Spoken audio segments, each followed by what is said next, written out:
ఉన్నారు.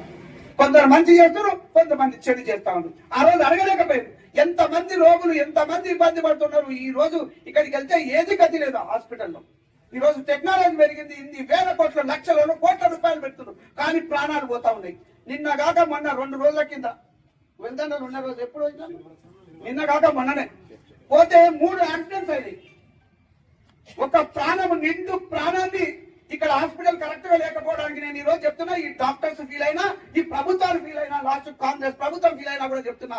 ఇక్కడ సౌకర్యాలు లేకపోవడం నుంచి ఒక వ్యక్తి చేతుల ప్రాణాన్ని పోగొట్టుకున్నాం.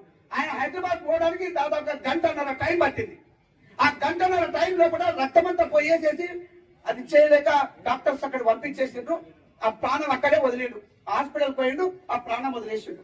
ఆ స్పాట్ లో ఒక అతనికి కాలు ఇరిగిపోయింది, ఒక అతను చనిపోయిండు. అది నేను స్టార్ట్ అవుతున్నప్పుడే చెప్పిండు.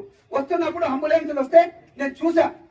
డెడ్ బాడీ తీసుకొని వస్తే మధ్యాహ్నం 9:30కు రాత్రి అక్కడ రోడ్డు మీద నాగి మళ్ళీ తెల్లారైతే ఇక్కడికి వచ్చే ప్రోగ్రామ్ లేదు, మళ్ళీ ఇబ్బంది పడతాను అని చెప్పేసి అక్కడ చూడాలి అని చెప్పేసి అది చూసి వెళ్ళిపోయినాం. అక్కడి నుంచి పోతుంటే వెల్దాన నుంచి పోతూ ముందుకెళ్తే చెరుకు దగ్గర అక్కడ టర్నింగ్ ఉంది. ఆ టర్నింగ్ దగ్గర మేము ఎంత దూరం ఉన్నాం, ఒక 200-300 మీటర్లు ఉంటది. అక్కడ యాక్సిడెంట్ అయిపోయింది. ఒక కారు కొట్టేసింది.